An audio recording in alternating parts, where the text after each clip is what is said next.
I'm Jason Rezaian. I am currently the director of press freedom initiatives at the Washington Post.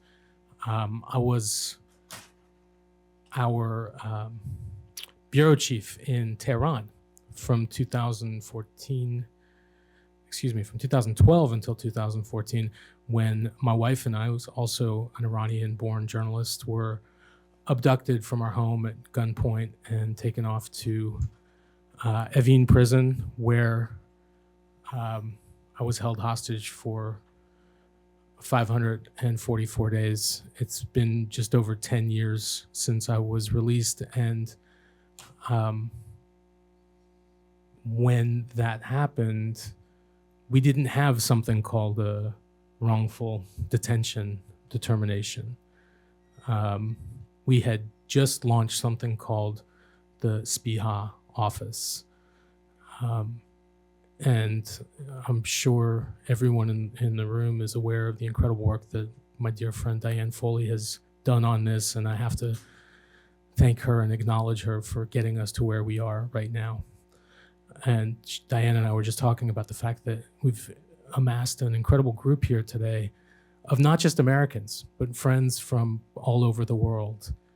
And that's a beautiful thing, but it's also an indication of the fact that this has become a global problem. For a long time, it was an issue of non-state actors, and that's reversed very dramatically over the last decade or so to see authoritarian states like Iran, like Russia, like China, Venezuela, and others using the innocent citizens of democracies as leverage. And I think it's an important point that we have to acknowledge that our governments, especially the United States government, Israeli government in particular, we matter to our governments. That's the difference. This war that we're watching in Iran right now, it's quite clear that the government of the Islamic Republic puts no value in the lives of innocent people. And I'm joined today on the panel. Is Vida with us, or is she not on? Okay. By two people who are currently on the front lines of hostage cases of people in Iran right now, in the very same prison that I was in a decade ago, held by the very same people. To my left is my friend Ryan Fayhee, who represents another Iranian-American journalist who's imprisoned right now, and Joe Bennett, whose mother and stepdad are British citizens being held in Evin prison for nothing more than wanting to see Iran and share what they learned with the world. Ryan, I want to start with you. In this moment right now, you've been on this case for some time. You and I have been talking about it for months. Talk a bit about the challenges of trying to free a hostage during wartime. Yeah, thanks, Jason. And it really is an honor to be on here with you, and for you to be able to share your own experiences, because I regret that, on behalf of my client, Reza Balazadeh, that you can't hear from a family member like Joe, because there's no real substitute for that. Certainly not a lawyer who's never even met and barely spoken with his client. But very briefly, Reza, like Jason, an Iranian-American reporter, fled Iran in the 2009 aftermath of the election, the so-called Green Revolution, and became a refugee after having reported courageously on what I think by all accounts was a fraudulent election. And since that time developed a career as a broadcast journalist, working importantly for the American-funded Radio Free Europe, and specifically the Persian language arm, FARDA, and being one of the few voices that Iranian people can hear that speak the truth and the reality of what's happening in their own communities. and that's an important role. Like many before him, he ultimately gained U.S. citizenship because of his job and his experience, and sadly was put in a position where he had to choose between living outside of Iran and being with his family, all of whom are located within Iran, including his elderly parents. And so ultimately, in 2024, he returned to Iran, was given some loose false assurances that he would be able to re-enter the country and be with his family. He was not reporting at that time, by the way, on Iran, and ultimately was used as an example by the Iranian regime to send the message out to reporters everywhere, especially within RFE, of which there are many Persian language reporters there and otherwise, that this is what happens when you report on the reality of what's happening within Iran. You get put into Evin prison. And then sadly and unfortunately, Reza was within Evin at the time that the Israelis struck the prison this past June. It was removed, I'm told, to an even more notorious prison. I don't know for sure. I'm not in the business of comparing awful prisons, unfortunately, but was removed and then later returned. And there's many novel issues with this matter for me. I'll note two of them. One, he really has very limited family outside of Iran, and so I really wanted to work on this case as part of. I try to do one at a time. I try only one, although it's challenging with what's happening around the world. But to take on one pro bono as part of my broader law practice, and to have one where no families outside of Iran, other than Reza, the rest of his family is reliant only on the Persian language, and trying to just understand what happened in that scenario has been challenging. RFE has been amazing. There's his friends that are reporters there who have really helped me put the pieces together.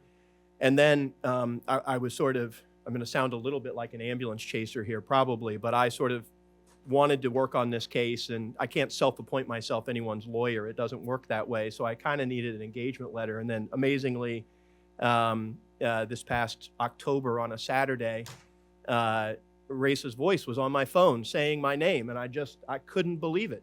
And I got a couple of those notes through his family, and I've since met his parents. I wanted them to look at me, even though we didn't understand each other's language, to know that this enterprise, much of which is in this room today, and myself and my team are working hard to get him released. And so it's been amazing this past several weeks, where we've got working to raise the profile of his case, I think, if I do say so myself, very effectively.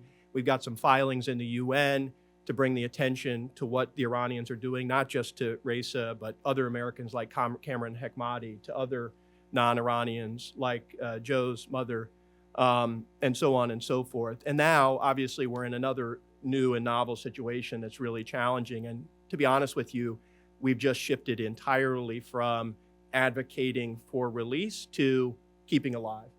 And that's really what we're focused on right now. And I want to talk more about that in a minute. I'll start only with, and then importantly, I want to hear from Joe, who's having a broader experience. But right now, obviously, it's a really challenging thing when you see the IDF, as they did a week ago, put out an alert to the neighborhood of Evin to evacuate. These prisoners have no such luxury.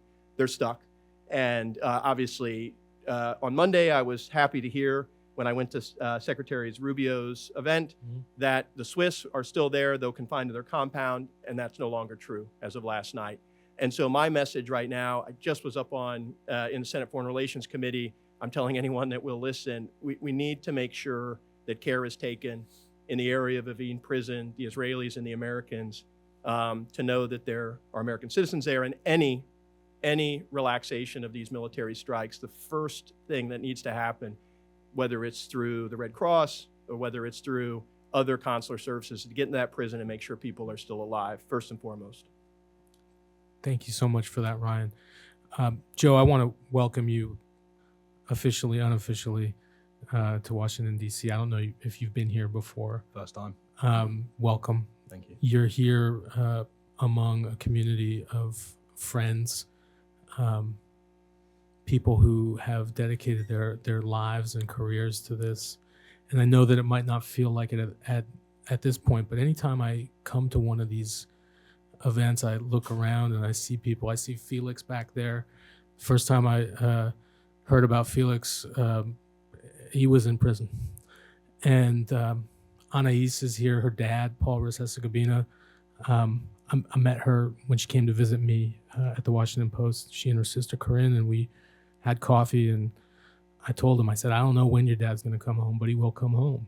And then I got to meet them both. And my good friends, Evgenia and Vladimir. Vladimir was writing columns for the Washington Post from his prison cell in Russia. Evgenia would come to the Washington Post. We would speak together on panels with Roger Carstens over there. And, you know, we're all here in the same room continuing this fight because we realize how important it is. So first and foremost, certainly not alone. Hope you know that. Yep. Also, know that your friends in America know that your government is not as up to speed as ours is on this issue. We also know that our government still has a long way to go on this issue. So that's a lot of throat clearing to just tell you we're here with you, and we will be until your folks come home.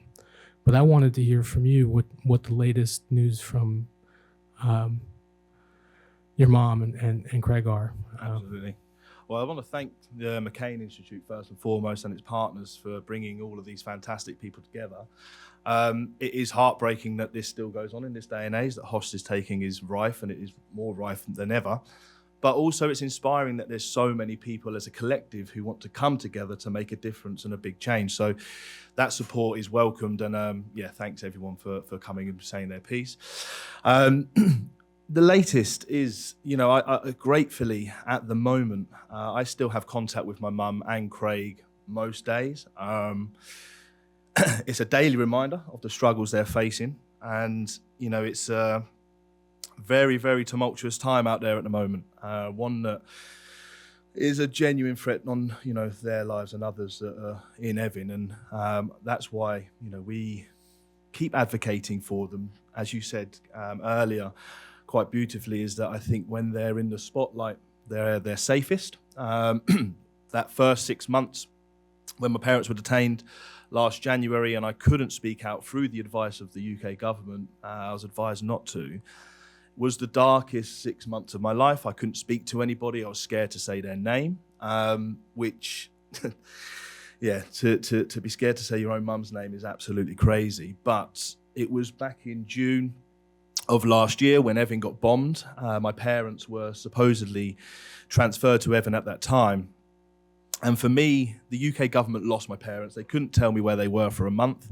And it was at that point that I decided, no, we have to go public. People need to know they're there. People need to know their names, and people need to not be scared to speak up. Since then, we've had an outpour of support from MPs, the public, as I say, institutes and societies like this, which is so, so important. At the moment, the conversations that we're having, and they're not nice ones, is they feel let down and abandoned by the UK government. That there's talks of how does succession, what does that look like? Where is the means to an end with this intervention, not just for them, but for other political prisoners within Evin.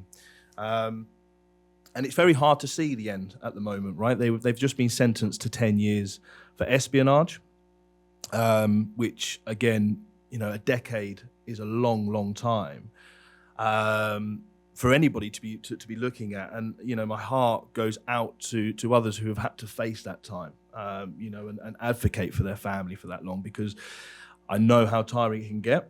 There are days when I don't want to turn up, but you have to show up for them every day. And that's what we try to do. As I say, at the moment, ever so grateful that we get the daily phone calls. Well, let them know that we are not only thinking about them, but doing everything that we can to raise their profiles and raise the name. I want to bring Vida into the conversation. Her husband, Ahmadreza, has been Swedish national, held in Iran for, I believe, 9 years at this point. And I want to say publicly that I feel as though their family is one that we've let down, not just as a community, but globally. The Swedish government has entered into multiple deals with Iran, and Ahmadreza has been left behind. It's shameful, and at this state and time, he is on death row in Iran for nothing more than going to his native country and supporting very legitimate health and welfare programs.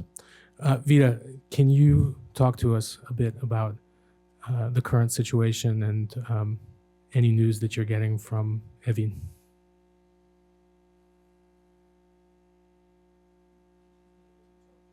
We believe you're muted, Vida. Can you turn on your microphone?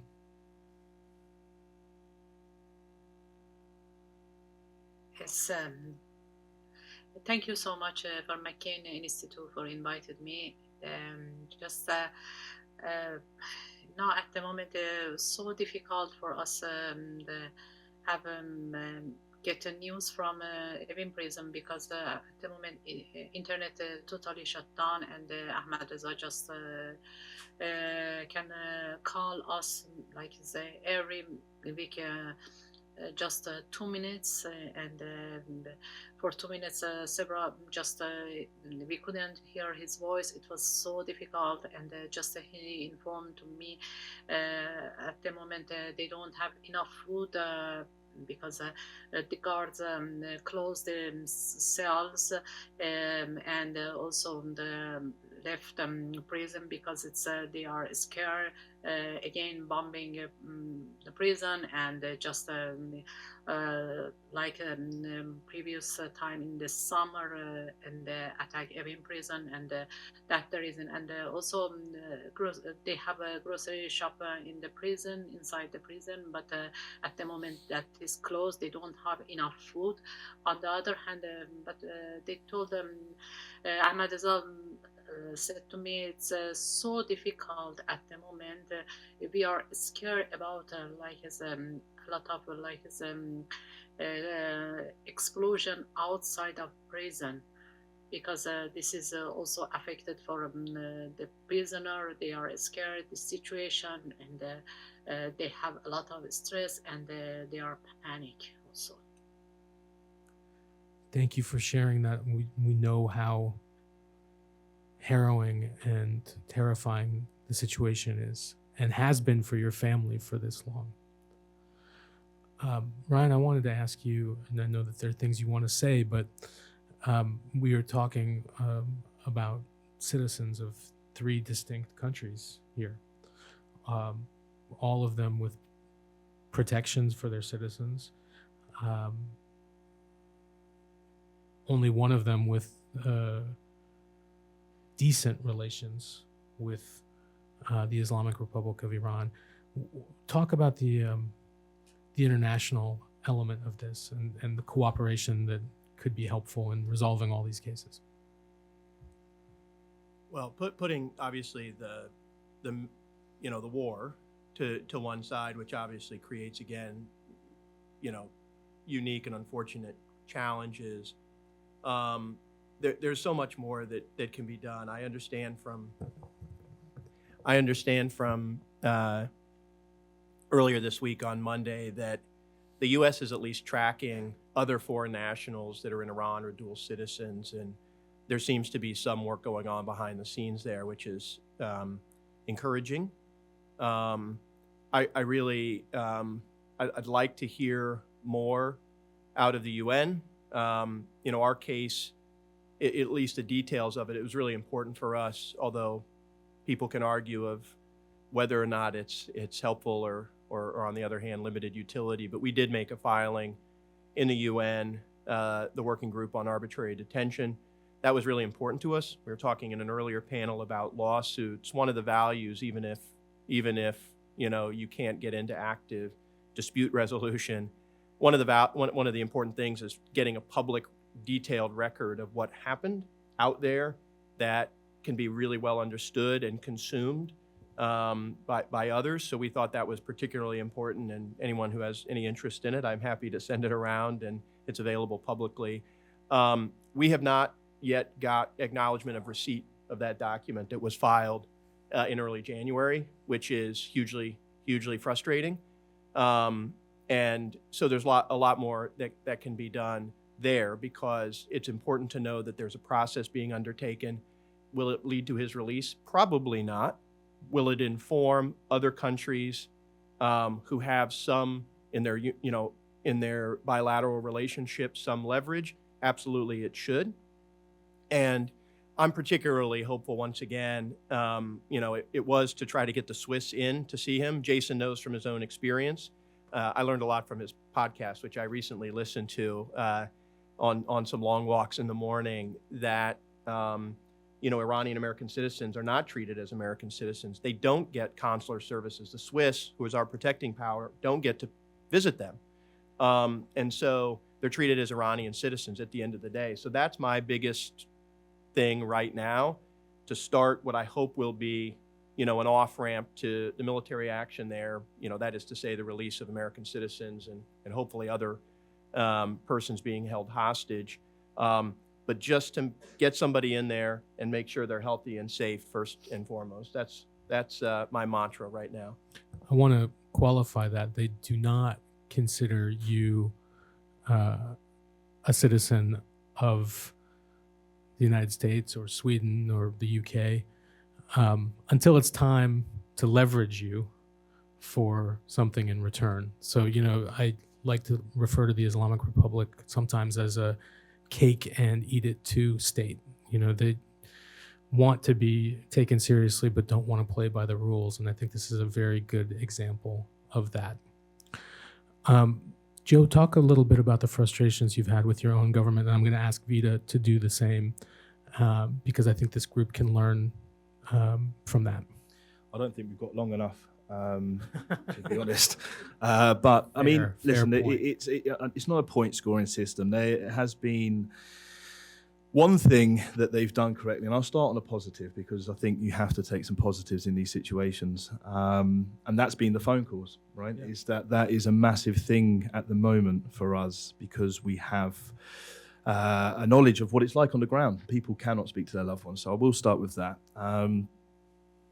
In terms of what I'm disappointed in, it's this sense of abandonment that my parents feel from their government. And one point in question there is the fact that the embassy is no longer in the country, which is completely understandable. I'm not looking to put lives at risk any more than's needed. But what they haven't given is any kind of contingency plan. It is almost as if at the moment they are waiting for somebody else to do their job. There doesn't seem to be any backbone. They are worried about responsibility and accountability. I think that's the big thing here, is that they do not want to be accountable for if things go wrong. They only want to be accountable for when things go right. Because I know that Keir Starmer will be on the tarmac when they come home, if he's still in power, to shake their hand, but he has never once said their name, right? And that is the problem, is that the advocacy from our government has been non-existent. It hasn't been, all we've had is consular support. And one of the things that is being proposed to come in is a special envoy, which we, at first hearing of that, were quite hopeful, because we've seen the success that it has here, and I think it could go a long way. But then we hear that it still has the shackles of the Foreign Office behind it, so it's not really independent. And I think it will still face the same adversities that the Foreign Office face at the moment. And then it goes into other points where we've tried desperately, if they aren't willing to have the tough conversations, because their approach is very one-dimensional. They speak with the Iranian MFA and the Iranian MFA only. And if they don't know about, for example, the sentencing, it took them 2 weeks to know that they've been sentenced. It is a one-dimensional approach. because ultimately it's the IRGC who hold my parents. So I believe we need to be addressing that. But the list goes on. I think at the moment they say that they're providing consular and welfare assistance, but remotely. I don't quite know how that works. But as I said, we just feel disappointed that we had to be the ones to break the news that the embassy had left. They didn't try and make contact themselves, even though they know we have communication. And I think there's another point on that, which I'll end on, is that there isn't a willingness from our government to want to speak to my parents and tell them that we're doing everything we can, because it ultimately then puts the responsibility back on them to do something. So yeah, it's a very tough time. I mean, we have also recently submitted a UN submission to the Special Rapporteur, and as you say, I don't think it's a magic wand, but it definitely, I hope, heightens the seriousness. I don't know if anybody here is from the UN or has good influence, but I think this is a very important mechanism, and it is the foundation for many lawsuits taken against Iran, which you can do in U.S. courts as a foreign state sponsor of terror. And I think it also establishes that this is sort of a serial crime that the Islamic Republic and Russia and China are doing again and again. It's part of a pattern. We shouldn't have to prove, sure, we have to prove our innocence, but there's a presumption of innocence. And to take up the captor's narrative is a great disservice to your client, your parents, to Ahmadreza and others. And one more thing I want to say is that, we have to take these out of the consular rubric. These are not consular cases. There are services that embassies can provide, but this is not a question of, great, they can get socks to your parents and that sort of thing, right? That's very important, but they're not the ones that are going to solve these problems. Vida, I wish you would talk a bit about your long relationship with the Swedish government on this and what you've learned over these years. And if there's progress, and if you can talk about that. As you know, Ahmadreza is the longest EU prisoner at the moment in Evin prison, and almost 10 years in the prison under death sentence. And in the beginning, I had very, tough relation with the Swedish government. They didn't have any clear conversation with me, and always I had meeting with them. Always says we cannot tell you what we are doing, but we are following with his case. How is it possible? Just the same answer I always got for more than 8 years. The same answer was. I try a lot of time, have a meeting with them, and I got this answer. But when Ahmadreza, during negotiation between Iran as Sweden has done and left him behind, and it was it's a big scandal for Sweden, because it's they abandoned Ahmadreza under death sentence in Iran. After that, they started and have a little bit. Now they are open, and they are a little bit share what they are doing, and for example, what Iranian authority answer to them or not. And at the moment is better, but it's.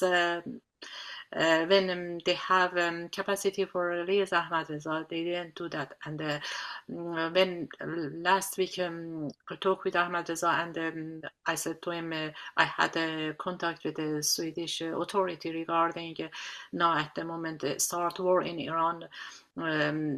They said we cannot do anything because it's a tough time, and the Iranian authority, they don't want to accept any negotiation with them. And he said when they had a chance for release me, Swedish government, they didn't do anything. Now at the moment there's a war in Iran, and so tough time, what they can do for me. and this is it's right, and this is true story. I had it, and I think it's if I had chance in the beginning, transparently a conversation with Swedish government, and they share everything with me. And now at the moment, I hope, I think is Ahmadreza was released, but they forbidden always, and they said we are following, we are working. I thought it's true, and I believed them for 8 years, and but nothing changed for his case, and still Ahmadreza in the prison, and 2 times attacked and bombing, and now at the moment started war, and everybody is worried about the situation because it's not a normal situation. We don't know what's happening, and still prisoner in the Evin, and because they are afraid also, like as explosion is happening and fire and everything, but they are inside the cell with a closed door. It's one of the now at the moment stressful time for all family, I think. It's an incredibly stressful time. I don't want to end our discussion on a not hopeful note. But it's quite distressing. And the hope that I find in this is this community of people and the connections that we have. And I urge all of you to think creatively across your networks. You might have somebody in your Rolodex, a relationship in another country that may have some influence here. It's a desperate situation. But I and others are, like Vladimir, Felix, living proof that people come home, and we have to redouble our efforts in this moment. So thank you all for being here. Appreciate it. Thank you so much for everybody who is still here at the end of a very long and incredibly productive day. Many thanks to the McCain Institute and to Pedro and others for organizing today. Welcome to our session on recovery of political prisoners, hostages, those who are arbitrarily detained. For all of us who are in this room today, I know that our goal and our aim is to be able to successfully secure the release of individuals who are extrajudicially detained across the world. Each of us plays a really unique role in this process. Some of us have family members that are detained, while some of us have lost loved ones while they were held hostage.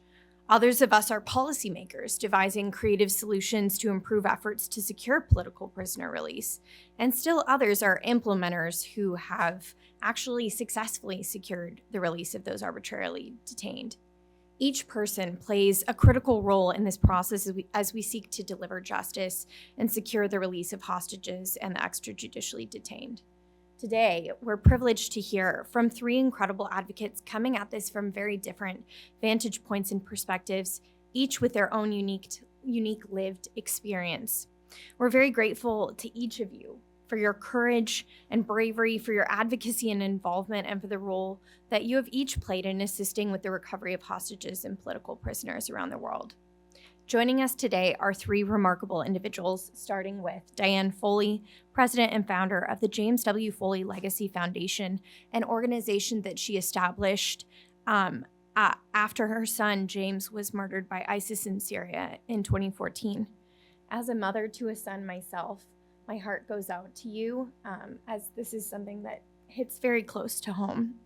I commend you for your bravery, for your leadership, and for your willingness to speak out in his memory.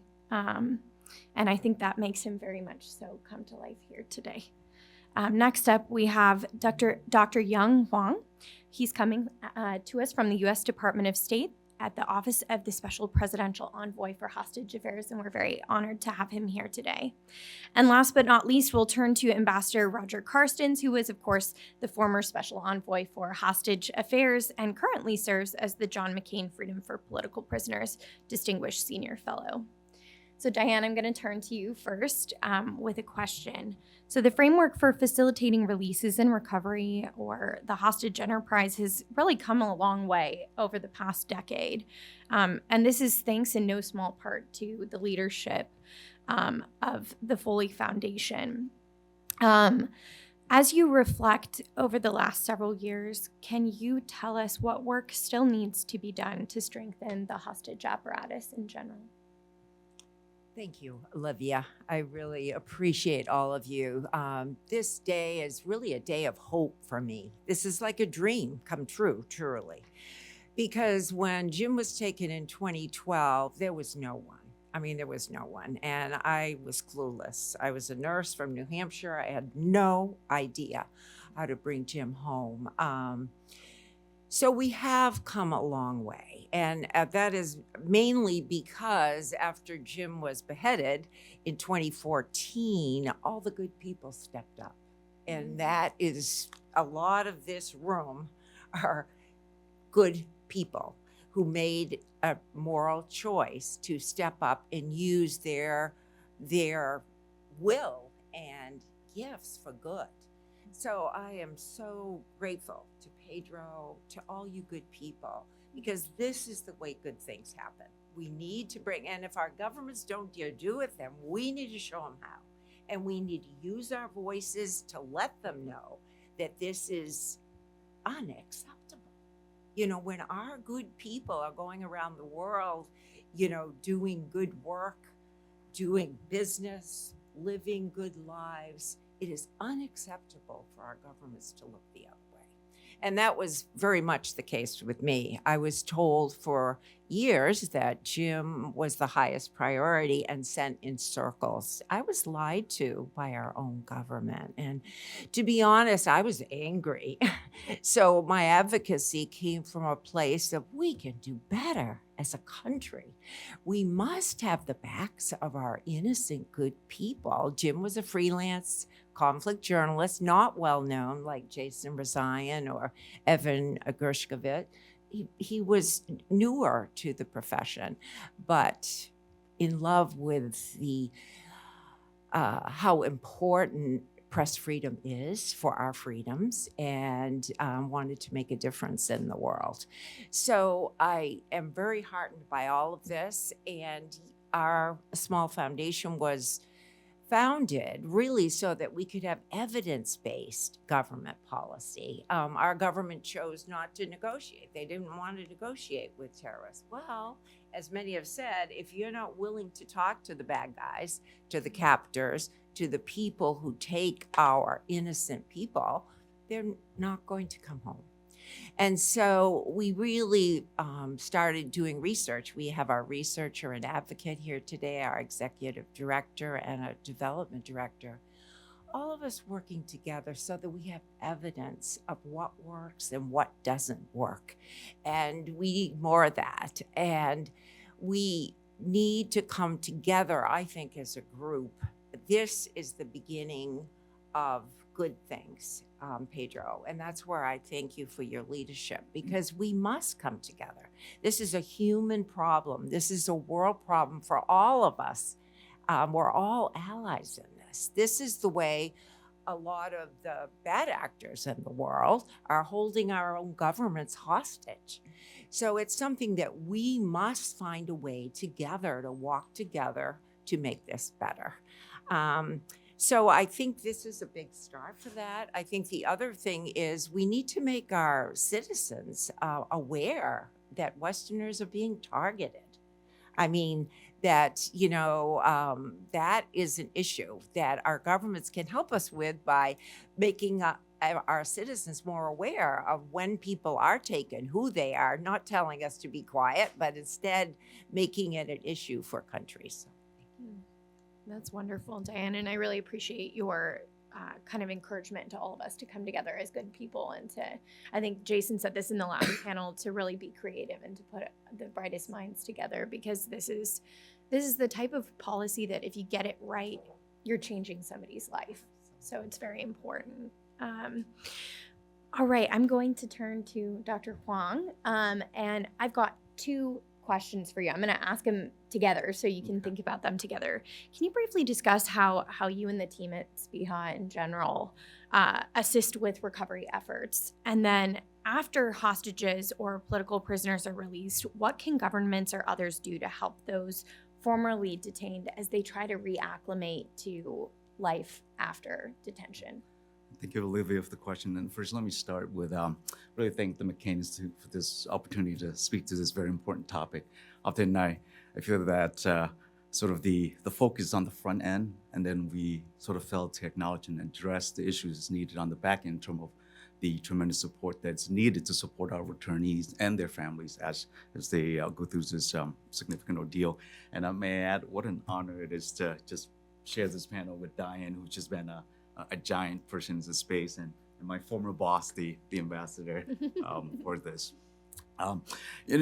Each and every one of our recovery, they're quite complex in its own just because of the individual. And we factor in a variety of different variables, their pre-captivity condition, the nature of their captivity, the condition of their imprisonment, what they go through, and whatever available information that we have upon recovery. And usually within our Spear office, when we have this, what we call Good News Day, it's a team sport. Everybody drops everything that they do and they jumped in and work together. But having said that, in the general sense, is really understand the psychology of captivity and what is needed of our returnees. And as you know, when our captors take our loved one or Americans or other nationals, they strip away of their freedom, their dignity, the predictability, the control, the agency. They deprive them from the basic necessity of human living, medical care, and et cetera. And recognizing that the more that they can break down the hostages of our loved one, then the more that is that they may be dependent or compliant to the captors, which then can be used for leverage for their political agenda.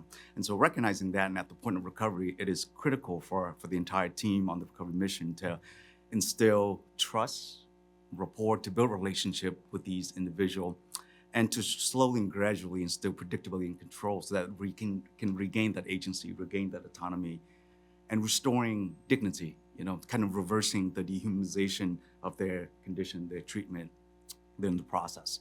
And along the way, to the point that they're ready, allow them as well to help work to have gradual ability to make decision making. So again, regaining themselves. And through personal interaction, the medical and the psychological assessments done, then we coordinate intensively with the hospital and the medical folks on the ground in preparation to receive our returnees, and as well as preparation for the family reunification. And so really all of this really happened within that particular time space. And then once all of that is done, once we have the medical and psychological profile needed, we then engage the individual through the medical hospital where they receive the medical care. And this is where they get their, sort of comprehensive top to bottom A to Z care as needed. And then once all of that process is done, we then ensure that there's a safe space where our returnees can go through a process of healthy decompression, where they, following the reunification of their family, be able to have a space and time where they really can share their experience, talk about their story. And as we know, in living that experience and sharing that story, they regain their own autonomy, their own agency, and their own control of their own lives. And in that process, we also work with the returnee identifying triggers, identifying sort of high stress point, teaching new coping mechanisms so that our returnee then can use that space there to practice some of those skills. And then ultimately talk about what transitioning home looked like. Along the way, it's not just the return, but also we work extensively with the family so that the family too can then understand the impact of isolation, the impact of captivity on their loved one, and now that the loved one is back, and how to in healthy ways, effectively reintegrate the individual. There's much more to be done, certainly. And to add on to your second question, I'm thinking about like 5 years ago within the Spear office, when we bring someone back, it's kind of like, hey, welcome back, and then off you go. But thanks to the Spear team and the support of Congress, we're at the point where we are able to support the family while their loved one is in captivity, providing them with the support, allowing them an opportunity to come to DC to advocate for their loved ones, and for the returning upon recovery to have the full gamut, the full support of the U.S. government, from the recovery to the medical, psychological decompression and transition home. And certainly moving forward, I think there are gaps that we all can work together with NGOs and others where we can look at, if you look at the national hierarchy of needs, first and foremost, make sure that their physiological needs are met, And then safety, and safety here, financial safety, housing, employment, being able so that they have those resources in place to transition back into life. And then ultimately, when we look at post-traumatic growth, we look at their ability to establish meaningful relationship, belonging, and identity, whether it be to the self, to the family, or to the hostage and wrongful detainee community. And so certainly there's much more work to be done, but I'm really excited to see the direction that we're going and the capacity that the Spear Office has been able to provide.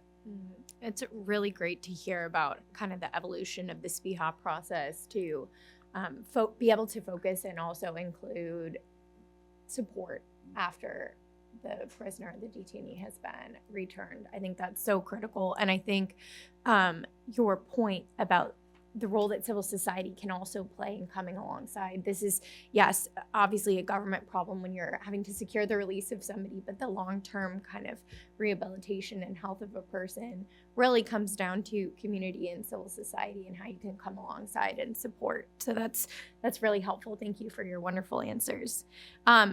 I'm going to turn to Ambassador Carstens, but before I do so, I just wanted audience members to start putting their thinking caps on about any questions that they might have for some of our speakers. But for Ambassador Carstens, what are some of the key challenges associated with facilitating the recovery of U.S. hostages? And do you have any recommendations for how the framework for hostage recovery can be strengthened in the future? Yeah, thank you. I think some of the challenges, I think, start when someone is taken and then they continue after. And I think that SPIHA has done a great job, and I think Congress has given us the resources to do an even better job. Every year, they snap link something else into the National Defense Authorization Act, which increases our ability. You'll find the government working with the nonprofit world to work with Congress to come up with where the gaps and seams and how we take care of people when they're recovered. And so every year we're getting better. And yet, when Israel went through the horrible experience that they had in October 7, 2023, those people hit a switch and really took an evolutionary jump. Now, we actually helped them. I sent Steve Gillen forward. He was the deputy of SPIHA. He spent 104 days in Israel working with the Israelis. And the main mission was help them build up their ability and capacity to start working with the families and such in preparation for a recovery one day, but also to help the families. And something that Doc talked about, the things that you have to do to make sure that a family feels safe before someone comes back, and then what you do afterwards.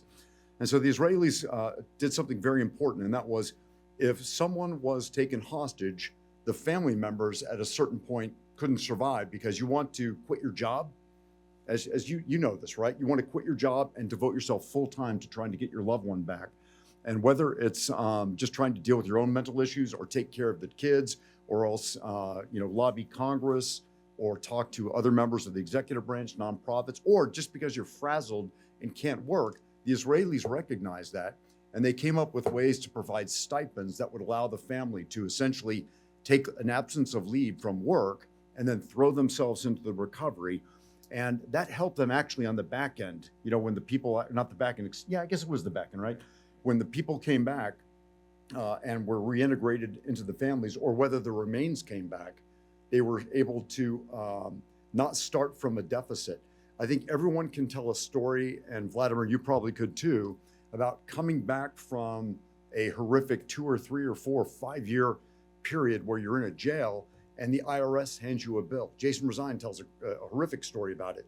And the bill's maybe not even just for not paying your taxes for 5 years, because maybe after a year or two, SPIHA gets with the IRS and says, stop the madness.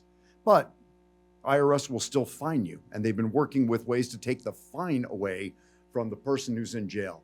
It could be, you go to jail and you had all your stuff stored in your apartment, just like any human being. You have an apartment, you have a bunch of stuff. You get arrested in Russia, you can't go back.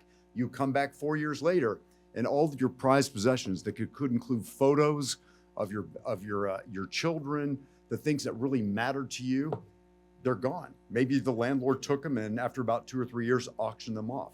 There are all these little things that we could do to become better in this. And I think I'm straying from the question a little bit, but there are all these things that we have to keep becoming better at. We're evolving. I think some people are struggling to become better at it. And I'd say take a look at the Israelis. And to be honest, the Israelis are still taking a look at us. I look forward to the day when we can look at the UK, the Germans, the Italians, the Japanese, and in a way kind of compete with each other to see who can come better. And to quote Vanilla Ice, if there's a problem, yo, I'll solve it. And I think that's got to be the attitude. You know, we have to identify these things and then just jump on them. And over time, I think you're going to find that we are going to solve it. I am excited to see where we are 5 years from now. 5 years from now, especially with the work of people like Doc Young and Diane Foley and this whole community that we're all now a part of, we won't even recognize where we are today in terms of taking care of families when a loved one's been taken and taking care of the families and that person who is arrested once they come home to the United States. That's great. Okay, I want to open it up to audience questions. Okay, I'm seeing, and if you can just give us your name and your affiliation, that would be great. So thank you for this amazing panel. To continue with Vanilla Ice, and we'll never stop. That's the following line, remember? We'll never stop. No, I don't know. I love that. Yes, so, and we'll never stop. So that's an important point. And the release of political prisoners doesn't stop there. And I know that this is not a conference on immigration issues, but when we speak with prisoners and hostages that has been released and expelled from their countries, my wife, Berta Valle, published a book recently alongside other family members, trying to understand how to navigate after prison. And the issue of immigration for those who are stateless, for those who have been kicked out of their country, is a very, very complicated issue. So I know there's not a perfect answer for that, but just to highlight that I think that this is requires an interdisciplinary approach with the reinsertion of political prisoners and hostages. And just to ask you to put that in the conversation as well, because it's becoming a big problem. Regimes are becoming more sophisticated, and they know that by expelling the former prisoners and hostages from their countries, stripping away their nationality, taking away their passports, they create additional harm. I'm happy to weigh in. Does anybody want to No, go, please, say something? I'll just say, so I wrote a paper, not on hostage recovery, but on political prisoner advocacy, specifically in the China context. And in this paper, I view political prisoner advocacy and being able to offer immigration and refugee pathways as absolutely interconnected and essential. And I think one of the things that needs to be strengthened is the ability to use humanitarian parole or humanitarian parole-like mechanisms in a way that is far more expeditious than the current system allows for, especially for those political prisoners or those hostages where you've got like 24, 48 hours where you need to get them on a plane and here. It can't wait for a 2-week process, which is one of the like fastest means and mechanisms that we have to put in place. So I think the imperative is on a lot of us to think about, can we talk with folks in Congress and otherwise put our brightest minds together, as Diane, you were saying before, and think about, you know, how can we offer a pathway for those who are the very most vulnerable, who need expeditious resettlement and need a place that they can go to very quickly. I know humanitarian parole is what's reached for now, but maybe we need something even a little bit more quick and fast. Yeah, but if others would like to weigh in. Okay. All right, thank you so much, Felix. It's great to see you, by the way. Yes, I see a young lady in the back. Hello, thank you so much for this panel. I specifically want to thank Diane for advocating for my colleague, also Kurmasheva, to Roger for freeing her, bringing her home, and of course to Dr. Young for taking care of her after she was returned. And also had a wonderful, lovely family, her husband Pavel and her girls, that welcomed her and has been helping her, you know, get adjusted. But, you know, without mentioning specific cases, we also know that there are those who don't have that privilege, who either don't have families that they're coming back to, perhaps their families are back home in those authoritarian countries, unable to leave or perhaps unwilling. How can we best set ourselves up to support those individuals who, I'm assuming, need this community even more than those that are coming back to their loved ones? Thanks. I could just thank you for that question, Denise, because that is what we're finding. Thankfully, since 2015, nearly 200 of our innocent U.S. nationals have come home, but they've come home often to no family, no home, no money, no way of earning money. So those are a lot of the issues that Roger has mentioned. And that's why the Foley Foundation continues to do research. And one of the returnees in this case, Liz is talking to a lot of people who have come home. What have they encountered? Because we need to fix that. I mean, people are asked to pay taxes when they've been gone for, crazy things you wouldn't even think about. So there are many, never mind the psychological, many issues. And then some people come home and not have the insurance to be able to access the psychiatric or medical care they need. So there's multiple issues that we're finding on that end. And that's where NGOs like Hostage US and other good NGOs partner with our government to help. But the other thing we found is all these good services are available when our citizens are in fact designated as wrongful detainees. But we have a lot of families that are in kind of a limbo, not knowing if our Secretary of State will designate them as a wrongful detainee. So the Foley Foundation ends up dealing with a lot of these families who are, in the middle, because often, captors will make all kinds of rumors about what this person's done, their crimes and such. And so it is difficult sometimes for our government to actually designate them. So then they don't receive any of these good services you've been hearing about. So that is one of the many gaps that we deal with too. There's a lot to be done still. And I'll just speak briefly to the psychological support for in the room to policies are put in place. And then more so, it's very important to have a robust family engagement team or folks who want our subject matter expert in it so that they can communicate and speak to the family members as they're going through this significant ordeal, dealing with all sorts of unknown. Being able to have a community, and thank you for mentioning Alsu. One of the things that Alsu did, now that she's back in Prague, is recognizing for families without sort of this services or the benefit that's available, she sort of started to form her own community of support. And this is where, for example, March 9th recently, or the week in May where we come together, is having people who understand it, having families who've gone through it, and having this sort of universality community who truly recognize and understand and be able to support you in that sense. That in itself was helpful, and as obviously was leading the charge there to support all of her RV colleagues who've been coming back. I think that's significantly important. And to the degree that you can tap into NGOs and other nonprofit organizations with specialty with this particular space so that they can journey and accompany the family. Because many times this is not a sprint, it's not a week or month, literally we're talking about years and years on down the road. I might as well jump in. So I'll hit 2 points real quick. Number one, I think what Diane said is very important. When people come back, they come back to this community, and if it's done right, they don't fall through the cracks.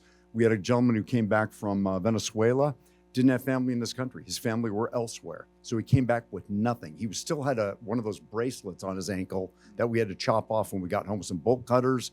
He was wearing a blue prison outfit, had nothing. And within 24 hours, he had a U.S. passport. He had new clothing. He was eating the meal that he wanted at McDonald's. And we bought him a ticket, flying him out to Las Vegas. But we had a State Department guy who basically had $635 on his credit card. And we weren't sure what to do. And we called Hostage US and said, can you help us here? And some things the State Department will throw them to the Foley Foundation. Others they'll throw them to the Bring Our Families Home. In this case, it was Hostage US. And Hostage US, like with not even flinching, wrote a $635 check and went right back.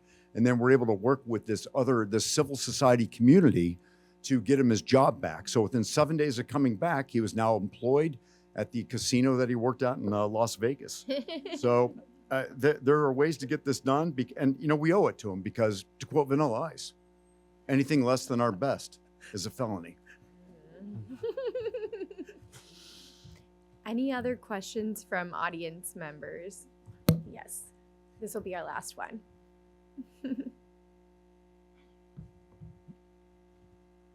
So sometimes former political prisoners don't have adequate psychological support, and they suffer problems related to their imprisonment long after they're released, PTSD, all sorts of psychological crisis they experience. So my question is to Dr. Hoang, when do you know that the person is firmly on the path of recovery and healing? How can you judge that they, arrived at a point where they can be in a good place? Right, and thank you for the question. And really, my heart goes out to those who've been freed and back and don't have the necessary medical care or psychiatric care needed. But to answer your question now, and I invite the room here to also take on this mentality that, when our folks are returned, often we automatically jump the gun and believe that they are broken, that they now have post-traumatic stress disorder, that they in some way are lesser than a human being that they were before. And I invite all to really take on this sort of positive psychology approach. The fact that they survive captivity and now are rescued and are standing in front of us, in some way, shape, or form, they've adapted or been able to formulate certain ways to remain in control in captivity, whether it be faith, whether it be using their family as a protective variable, whether it be practicing or instilling certain variables of control that they can do every day so that they are not fully subdued under the control of their captors. They are in some way have survived, and therefore they have strong resilience. So I think start first with that and then kind of capitalize on the different resources that we put in place. But just to get back in terms of how do we determine when they've reached the threshold of post-traumatic stress disorder, right? And so when we look at anytime you hear the word disorder, it means the symptoms, the characteristic, or the behaviors impede their day-to-day functioning. So generally with PTSD, not without boring you with the whole DSM-5 statistical manual order, but just 4 hallmarks. If they're having intrusive thoughts, if they're repeatedly, and mind you, during the first 4 to 6 months of their recovery, these are what we call normal experience. And we often teach our returning families that these are normalized behaviors. And remember, if you've been in prison for 10, 15 years, and this is your way of life, certainly upon your release, you will continue in a certain way to live some of those behaviors. And so the early point to normalize behavior. But if they're having intrusive thoughts, nightmares, dark nights, where they're unable to get some of these thoughts out. 2, avoidance, if they're avoiding whether it be topic, discussion, conversation pertaining to that topic, or if they have hypervigilance, overreacting to certain sound stimuli and what have you, or if they have alteration in mood, if their mood changes completely. And when you start to notice that on a frequent daily basis, I would say that would be sort of verging onto post-traumatic stress, and that's where we could certainly recommend or tap into other resources for their psychiatric care. Hope that helps. I really appreciate your conversation about the resilience and the strength of those who have been detained, and to know that all of us in this room should not underestimate just the incredible amount of strength and courage that it takes, and also where people derive faith and other things where they derive their hope from. So while we've come to the end of our time, would you all please join me in thanking our wonderful panelists today? Pedro. Good afternoon, everyone. Welcome to the last panel. Thank you for sticking around. My name is Amanda Strayer. I'm Senior Counsel for Accountability at Human Rights First, where I help lead our work on targeted human rights and anti-corruption sanctions. It's my pleasure to introduce the last panel for today on international mechanisms to respond to hostage-taking and arbitrary detention. All of us who have worked on these cases of political prisoners, hostages, and others arbitrarily detained understand a simple yet maddening truth that there is no certainty, and that the systems that we have to address these cases are, of course, important, but as we all know, flawed in many ways. As you know, 4 years ago, Russian dissident Vladimir Carstens, we have with us here today, was detained in Russia for speaking out against Putin's regime of murderers. Among his many titles, he was also a senior advisor to my team at Human Rights First and a champion of Magnitsky sanctions as a way to hold human rights abusers and corrupt actors accountable. Led by the incredible Yevgenia Karamurza and a coordination with many of the folks in this room, we joined the campaign to try to free Vladimir and helped push governments to recognize his arbitrary detention and impose sanctions on those responsible. His detention was indisputably wrong, yet it took far too long for governments to take serious action. For a problem that has become a growing global challenge for those detained, for their loved ones, we must be able to do better, and international mechanisms must be more responsive and effective.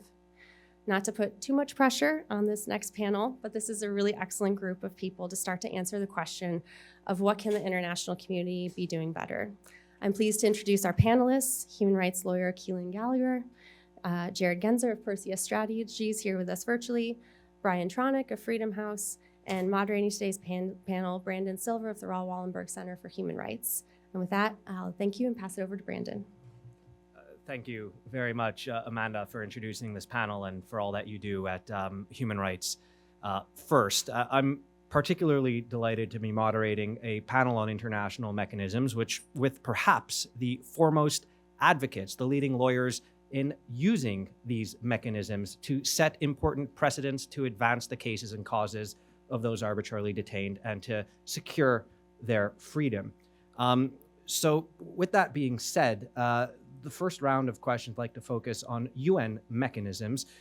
We see that whether it's the UN Working Group on Arbitrary Detention or UN Special Procedures, that statements, interventions, whether private outreach or public decisions have been essential in your advocacy for your clients around the world in securing their freedom.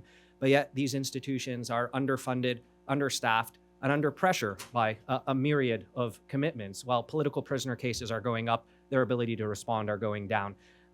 So Jared, a question for you. You wrote the book on the UN Working Group on Arbitrary Detention. How do you feel that we can help reform, refine, add further support for this institution? Or are there parallel mechanisms that could be complementary to fill the gaps amidst the rise of hostage taking and political imprisonments? Yeah, no, thanks so much, Brandon, and thanks as well for including me in this really important conference. The Working Group on Arbitrary Detention, in my experience, has been a really, really important part of my work over more than 20 years, freeing political prisoners and American hostages around the world, because it is a flexible mechanism of 5 experts based in Geneva. They run a process that is among the quickest out there to get legal determinations on cases. So these days it can take a year or 2, but sometimes a little bit less to get those judgments. You don't have to exhaust domestic remedies to take the case to the Working Group on Arbitrary Detention, which means you can go once sufficiently bad things have happened that you can demonstrate a person is arbitrarily detained in violation of international law. While these judgments alone are rarely sufficient, I've had a handful of cases where people have gotten out quite quickly after one of these judgments is issued. The reality is that these judgments are really, really important because they can then assist in mobilizing political and public relations support for political prisoners and American hostages around the world, because it's now not just you as an advocate for a prisoner or the family speaking out against a detention. It's an independent and impartial body of the United Nations, which still carries a lot of weight in many quarters. They are under enormous pressure. They're always under enormous pressure in terms of time and not having sufficient time to handle the enormous volume of cases that come in their direction. One of the things that I've proposed, and there really needs to be a collective civil society effort to undertake, is to see if it might be possible. And it would be, it's very much counter narrative right now in light of all of the enormous restrictions and reductions in the scale and scope of the UN human rights system. But one thing that could be done would be to theoretically create a second panel of experts, to have the working group expand, to have a second panel. The judgments themselves in these cases, which can be 20, 30 pages long, are actually written by the members of the working group themselves, who are, of course, part-time volunteers as experts appointed by the UN Human Rights Council. And therefore, there's enormous limitations placed on the working group by the number of working group members they have, as well as by the very small staff.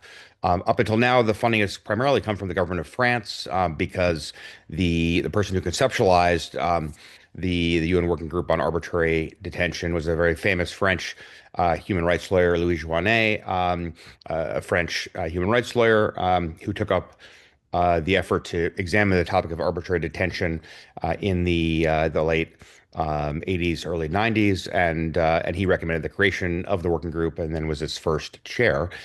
So I think the most important thing we need to do is to find the right states that would be willing to help fund such an effort, starting with discussions with France. And then, I think if we can develop a consensus over time on this, then that would be helpful. I'm not suggesting this is going to be an easy lift. It'll be very difficult to achieve because of enormous resource constraints that exist now.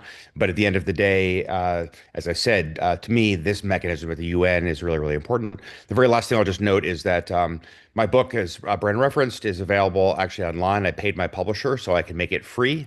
And so if you go to my website, perseus-strategies.com, you can find a copy of the book, which is about 650 pages long with 100 pages of guidance for practitioners about taking cases there and 5 case study examples in it.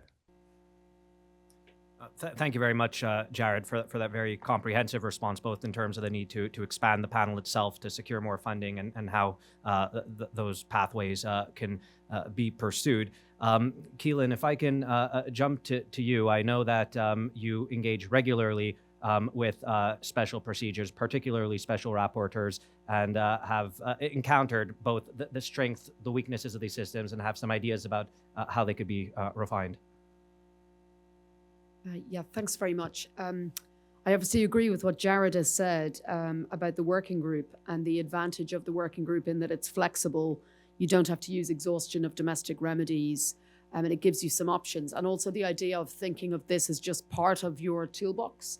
I think in these cases, you're often dealing with a state which is not rule of law compliant. So actually getting a ruling on paper is not going to do the job in any event, but it is part of the strategy. And I think you can use it very effectively. On the other UN special procedures, for people who don't know, there's 60 special procedure mandates as matters currently stand, 46 thematic and 14 country specific. So there's a very wide range.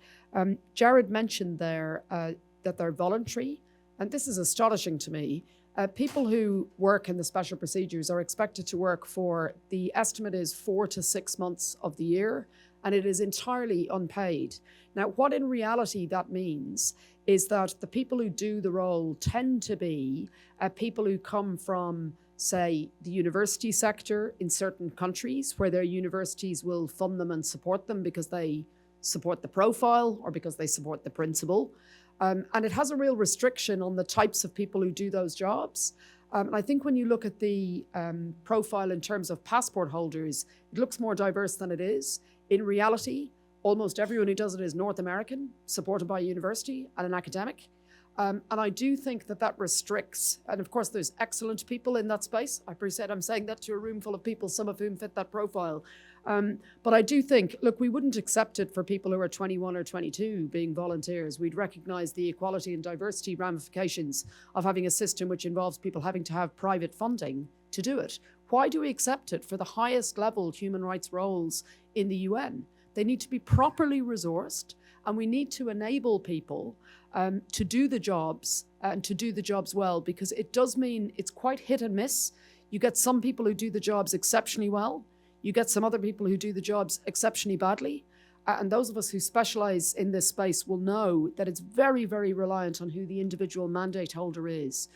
So at a given time, the individual mandate holder for example, torture, Alice Edwards, the current special rapporteur on torture, is excellent, very responsive. You can engage with her very well.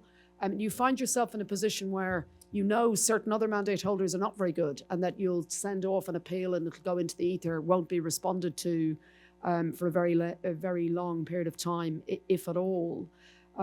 So that does hamper their effectiveness. So I think they can be very useful when used well and when you're using the right mandate holder.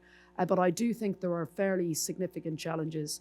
I did also just want to say at this stage, it's worth also acknowledging, just to give a flavor of this, it's worth acknowledging that there are ways in which you can use the special procedures effectively, even when you're dealing with a country that doesn't respond to them. So can I just give one example of that? A few years ago, I was acting for a cartoonist who was detained in Equatorial Guinea. And Equatorial Guinea is not somewhere that responds to the special procedures at all. But our client was being detained in Black Beach Prison, where there have been a number of deaths. We knew he was at very serious, grave risk. And once we worked out the leverage, it felt to us as if the right leverage in that case was, in fact, here in the US. At the time, the Special Rapporteur on Freedom of Expression, it's about 10 years ago, was David Kay, Professor David Kay. And we filed an appeal with him, got a finding very, very quickly from David Kay, and we were then able to use it to leverage with US companies. So we were able to go to relevant senators, members of Congress here, who had companies headquartered in their districts, which put substantial amounts of money into the Equatorial Guinean economy. And we were able to say to them, look at this ruling by this respected professor, here in the US, who's the UN Special Procedures, UN Special Rapporteur on Freedom of Expression. It's outrageous that this company headquartered in District X is supporting this government.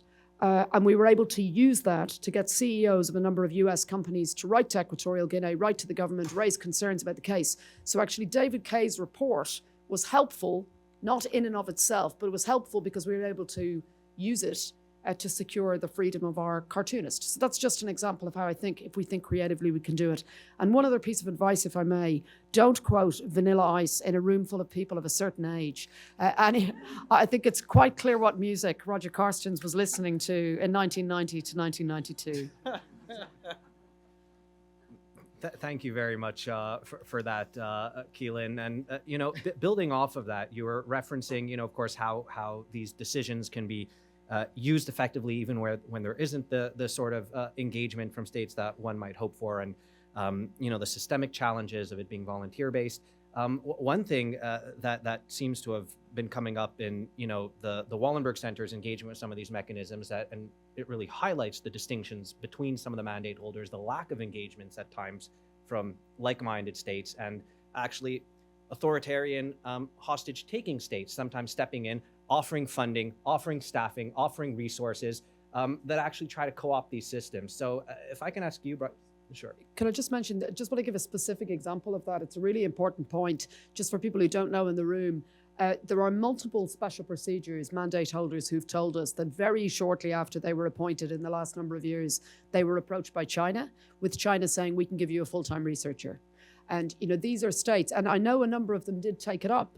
And, they say that it hasn't compromised their independence, but of course, then as soon as they produce something which is in any way critical of China, they're told the funding's being pulled. It's not just China doing that, but that is one of the problems when you have a system which is under-resourced with these gaps. Anyone who's been in Geneva, as I know we both have in the last few weeks, you see the signs saying the escalators aren't running today because of the liquidity crisis and the number of countries that haven't paid their dues, etc. The problem with that is, as soon as you have those gaps and you have a system which is straining and is not properly funded, all it takes is a state to step in and to corrupt the system further. So it's a huge fundamental problem, and we need to put more resources into it to make it work better. Yeah, and it seems, therefore, that we are ceding this space in some ways to our adversaries, and there's a role for everyone here as civil society, government, legislators to be stepping in and moving the dial in the ways that Keelan described.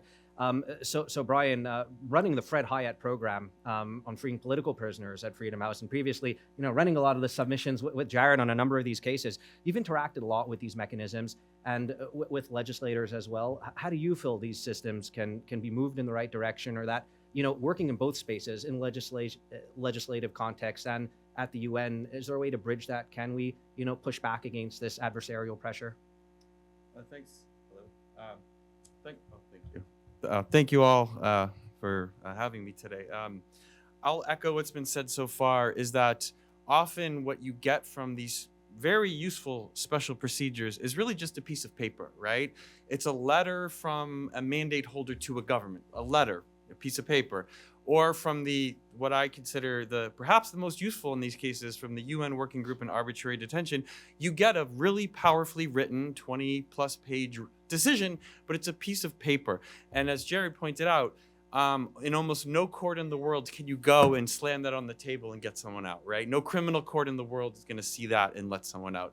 And so the question is, what do you do with it? And the other panelists have spoken powerfully, and that's the work we do as human rights lawyers, is to give effect to this piece of paper, right? And sometimes that's engaging with legislators, and you can advocate for sanctions. Public statements alone from the right person and the right government can be extremely powerful. I love the example of pulling in businesses, right? That's something that we don't do enough in the human rights community, is mobilize the business community to speak out. Because they are often in the countries that are detaining these political prisoners and may have way more sway than a politician sitting in Washington, D.C. So that is the work we do, is to take the piece of paper from the UN and give it effect through often national level governments and politicians. And there's an incredible amount they can do. I do want to mention one thing, is that these pieces of paper should be given more effect even at the UN itself. And I want to give a specific example in my life today, is that last week, the UN Working Group in Arbitrary Detention published a decision in a case that I filed. Funnily enough, they emailed it to Jared, where I used to work with. They emailed to Jared, not to my current job, but Jared was kind enough to forward it to me. And the UN Working Group said that in Pakistan, Idris Khattak, he's one of Pakistan's most respected human rights defenders. Amnesty has called him Pakistan's expert on enforced disappearances. Ironically, you can guess what happened to him. He was disappeared. He's currently serving a 14-year prison sentence. Thankfully, we know where he is now.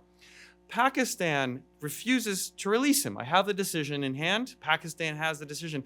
Pakistan refuses to release him, despite the fact that Pakistan serves on the UN Human Rights Council, which oversees the very UN Working Group in Arbitrary Detention. So Pakistan is sitting on the very body that oversees the UN Working Group in Arbitrary Detention, and yet refusing to implement the decision of the UN Working Group in Arbitrary Detention. I think there should be more consequences.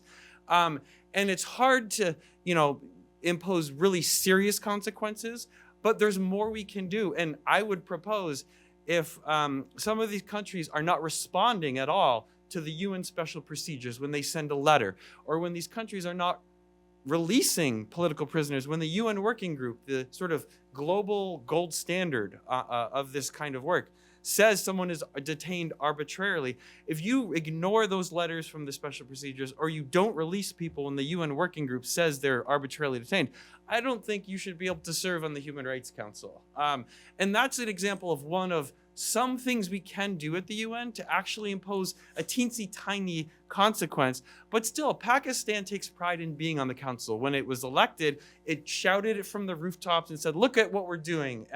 So I think we should deny them that opportunity. And there's other things we can do to impose some actual consequences, hold people who ignore these letters and these decisions, at least hold their feet to the fire a little bit. Because right now, honestly, I'm left to do that work and shame Pakistan. I think the UN itself should be doing some of that. Yeah. Thank you very much for that, Brian. And, to your point about UN Human Rights Council members abusing their position to, cover their rights abusing reputations despite other UN mechanisms, like Idris's case that you mentioned, having very clear determinations against them. We saw in the case of Russia as a UN Human Rights Council member doing the same thing, but eventually a campaign led by Russian civil society, including the Karamirzas, led to an important precedent being set where under the founding resolution of UNHRC, member states can be ejected from the council, and Russia was. So it shows this can be done where there's effective mobilization.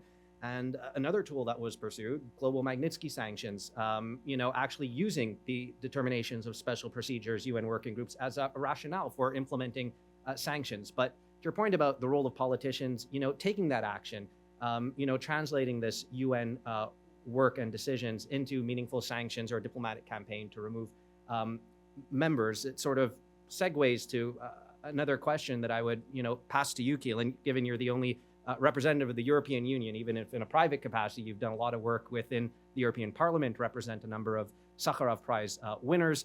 But yet the EU does not have a coordinated strategy on dealing with hostage takings or political imprisonments relating to its nationals. How do you feel that that can be reformed, and perhaps how that can be integrated even with the EU's positions on UN systems and the like, and their engagement there? It's astonishing to me, really, that the EU doesn't have a cohesive, unified strategy on these issues.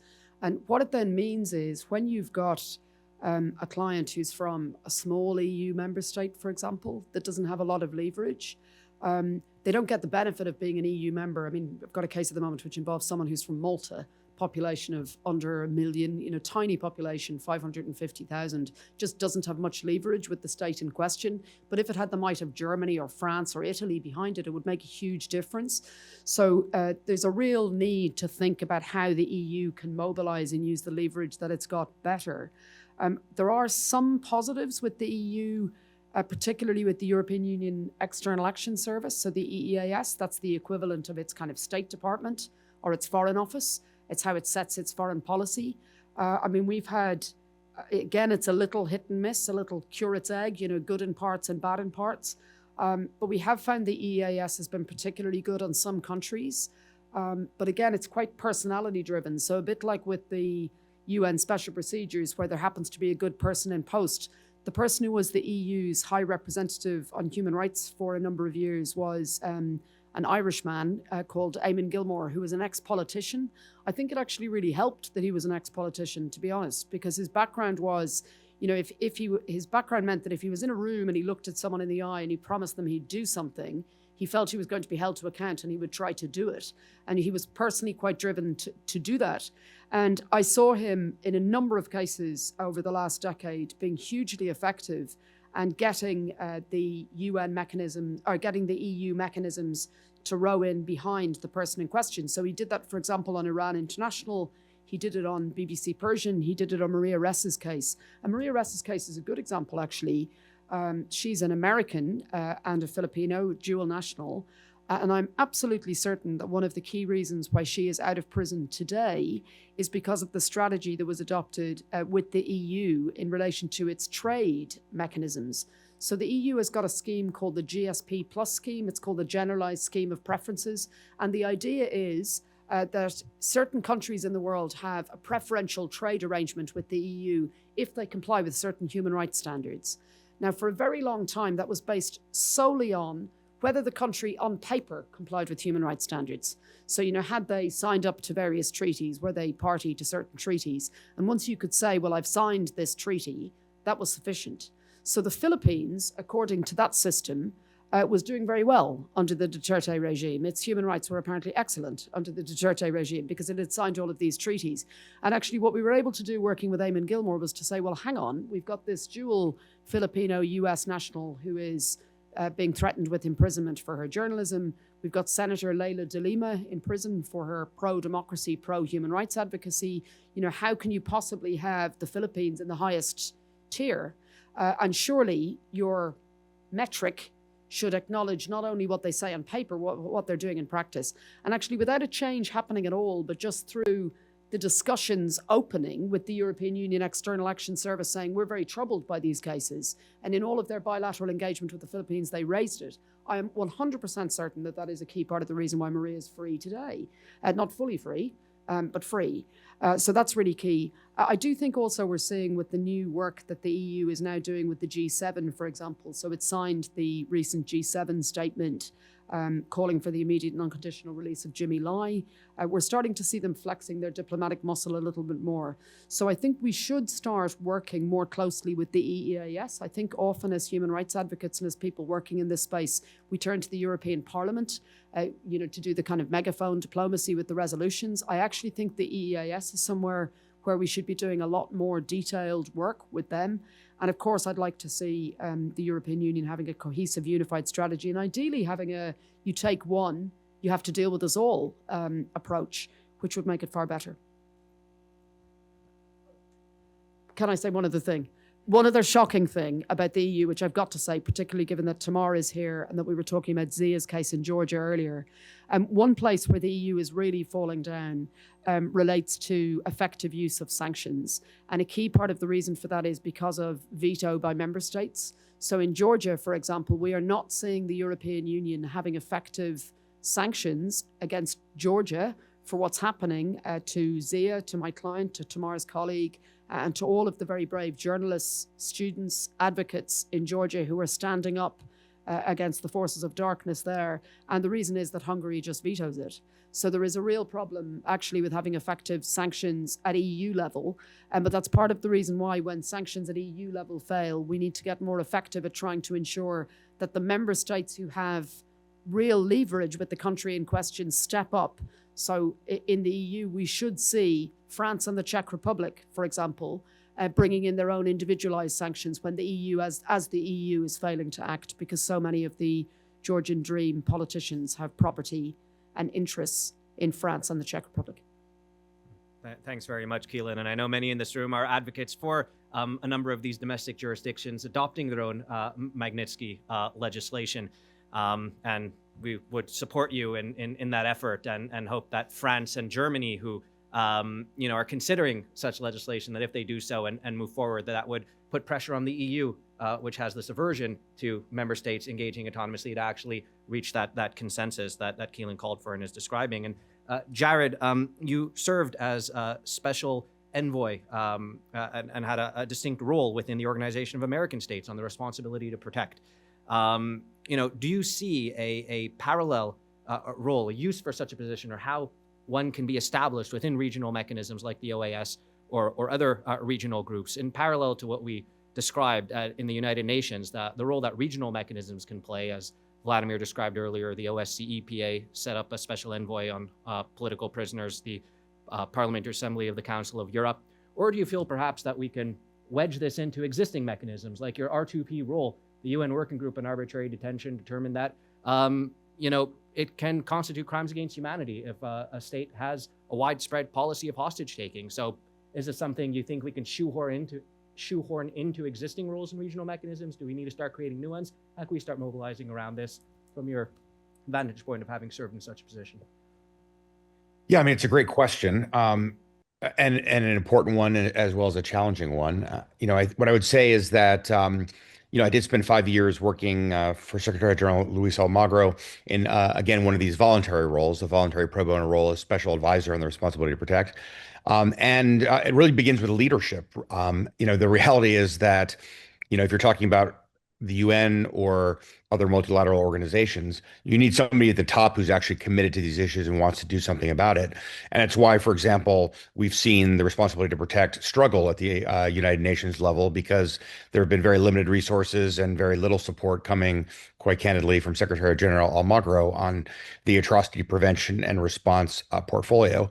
But, as human rights lawyers, as human rights advocates, we have to basically do everything we can to kind of pound on every door we can to try to get help and support.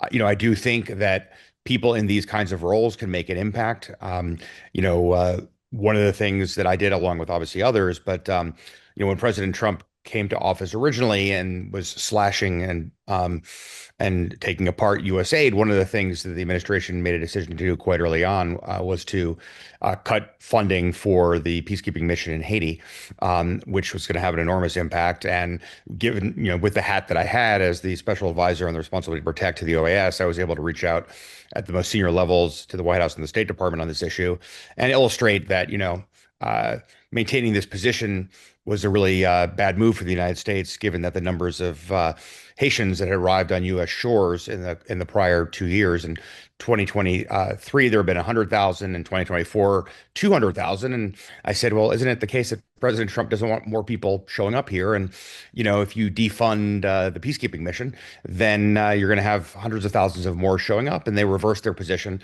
under pressure from lots of different directions, including my own. So I do think that these kinds of mechanisms can be helpful, even if they're voluntary positions. Of course, I fully agree with Keelan that they should be funded and resourced and all the rest of it. But, at the end of the day, all of these positions are really people operating, with some measure of legal authority from the process by which they are appointed, and it gives them the ability to move seamlessly within those systems. And talking to people from within the system is a very different and very important role that is absolutely necessary. And so I do think that there are roles for regional organizations to play in appointing people and to these kinds of positions. And as civil society advocates, I think it's really important that we push hard, for these kinds of positions to be created and for them to be as widely used as possible. Thank you very much, Jared. And I've been told we're running out of time. Want to conclude on time. So, Brian, if you have any concluding thoughts, and Keelan, I know you are feverishly taking notes, and I'm sure have some final thoughts. Otherwise, I will pass it along to Ariane to give the concluding. I don't have much to add. I think I'll just echo what has been said, and I think that's about it for now. Thanks. All right. Thanks very much. Thank you all.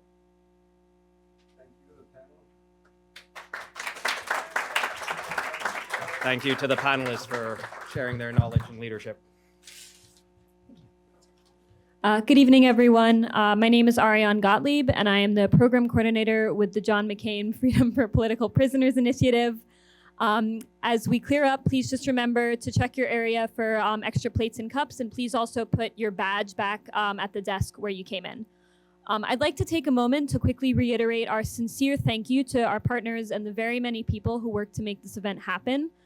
Thank you to Senator Welch and staff for allowing us to be in this space, and a special thanks to Andrew Hegarty and Brooke Grams for their hard work. Thank you to our partners and our co-organizers at the International Press Institute, the 30th October Foundation, and the Raoul Wallenberg Center for Human Rights, and a special thanks to the Global Magnitsky Justice Campaign, including Jonas Helyar, Pia Garg, and Sir Bill Browder for their dedicated support over the last few months. We are very grateful to Carnegie Corporation of New York, whose generous financial support has allowed the Freedom for Political Prisoners initiative at the McCain Institute to grow and thrive. Thank you to the legal representatives, family advocates, and former hostages and political prisoners here today, many of whom joined us from thousands of miles away to share their stories. And lastly, thank you to all of our speakers, panelists, and audience members, not just for being with us today, but for all the work you do in your respective fields to protect and support democracy and human rights activists.